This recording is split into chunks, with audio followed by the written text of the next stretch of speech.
بسم الله والحمد لله والصلاة والسلام على رسول الله. Assalamu alaikum wa rahmatullahi ta'ala wa barakatuh. Riad Ouarzazi welcoming you to another episode of ROC Your Ramadan 2012, day 22. So today is today's day 22, which means the night of the 23rd. So tonight is an odd night, which could be the night of the decree, which could be Laylatul Qadr. Could you imagine, ladies and gentlemen, brothers and sisters, could you imagine the number of pebbles in the entire world? How many pebbles, how many rocks, how many stones do you think there are in the world? Can you imagine?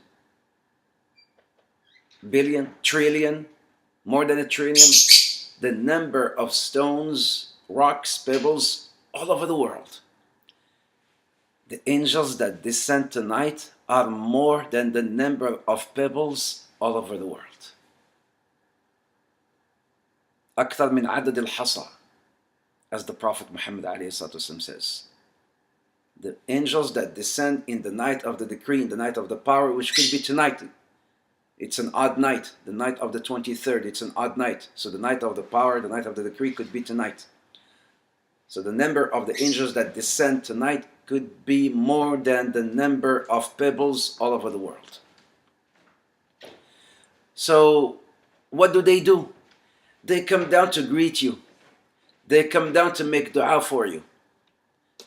Jibreel, their master, also comes down tonight to greet you and make dua for you. Aisha, she asked the Prophet Muhammad, she says, Ya Rasulullah, what should I say in this day? What should I say in the final 10 days of Ramadan? Then the Prophet ﷺ taught her this beautiful dua that she should, constantly supplicate Allah with. He says, O Aisha, say, Allahumma innaka afuun tuhibbul afwa fa'fu anni. Oh Allah, you are afu, you are the oft forgiven. You love to forgive. tuhibbul afwa fa'fu anni. Forgive me. I teach a course called The Valley of the Seekers and how to live with the names of Allah. And in that course, I explain the difference between the names Al-Tawwab, the one who accepts Tawbah, Al-Ghafur, Al-Ghaffar, and Al-Afu. Al-Ghafur, Al-Ghaffar, the forgiver, the oft forgiving, and then Al-Afu, all have pretty much the same meaning, but there is a very subtle difference between these names. Here, the Prophet Muhammad ﷺ picks the name Al-Afu, the one who loves to forgive, the one who terminates and effaces the sins, subhanahu wa ta'ala.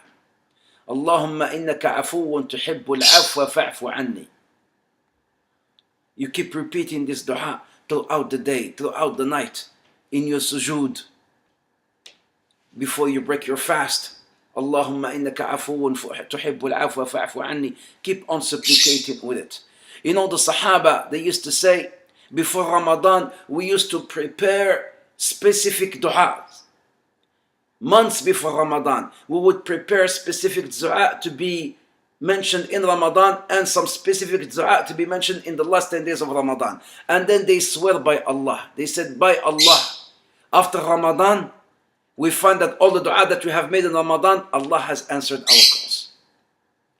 There are specific du'as, special dua that they prepare. Any dua, personal du'as. Remember, brothers and sisters, remember the story that I mentioned by Ibn al-Qayyim, when he says about that boy, cries, his mother, kicks him out, and then he stays by the door crying and knocking at the door, crying, until the mother opens the door. So you are that kid. Especially in these final, odd nights. You are that kid. Keep on crying and asking, until you get what you want from Allah subhanahu wa ta'ala. Do not despair. Regardless of what you're suffering from or what you need from Allah subhanahu wa ta'ala. Allah subhanahu wa ta'ala, He is Al-Kabir, Al-Azim, subhanahu wa ta'ala. He's got treasures of all things. He's got treasures of all things. Don't you know, or do you think that Allah does not know what you need? Do you think that Allah subhanahu wa ta'ala does not know what you're suffering from? Of course He knows subhanahu wa ta'ala. He wants you to keep invoking him, subhanah. Ask him. He knows, subhanah. But he loves you to keep on asking him. The day when you despair, you lose it. Khalas, you lose it. The day when you despair, you say, I've asked. No, especially in these nights. Make specific, special du'as and keep on asking like that kid. Keep on crying and knocking at the door until the door gets open. And then, what would happen tonight? If it's the night of the 23rd, your soul, be saved from hellfire. Because the Prophet Muhammad ﷺ, when he says that most people who will be saved from hellfire, they get saved in this day of the night of the decree. There's only one more day that more people get saved other than this day is the Arafah, the day of Arafah. But other than the day of Arafah, you have the Laylatul Qadr. More people are saved from hellfire. Lots of people are saved from hellfire. And if you are saved from hellfire, khalas. You may ask, how about if I sin? You could sin. In fact, you will sin because you are human beings. You may sin, you will sin. But what would happen is, Allah will forgive your sin and will pave the road for you and make it easy to do good deeds. It will become easier for you to do good deeds so that good deed that you did will erase the bad deed that you did. Why? Because you have been saved on the day of the 23rd or the night of the Laylatul Qadr that happened in year 2012. Because you've been saved, you've been chosen to be saved from hellfire in 2012, Laylatul Qadr. Because you have been saved, you may sin. But again, Allah Azza wa Jalla will make it easy for you to do a good deed so that you do a good deed that will erase that bad deed. So what would happen? Your good deeds would outweigh the bad deeds.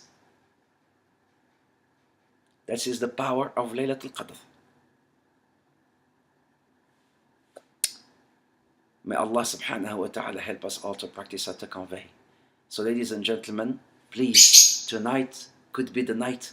So insha'Allah ta'ala, be amongst the member, the imam, be amongst the first to be on the frontliners and increase from your ibadah, making lots of dua, never despair from the mercy of Allah subhanahu wa ta'ala, hoping for His mercy, feeling His wrath, and asking Him subhanahu wa ta'ala not only to forgive you, and to forgive your parents, and to forgive and guide them, and to forgive your kids, and guide them, and your sisters and brothers and people all over the world, especially my brothers and sisters in Syria.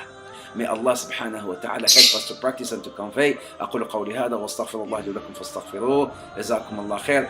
Until another episode of ROC Your Ramadan 2012, I say Assalamu alaikum wa rahmatullahi ta'ala wa barakatuh.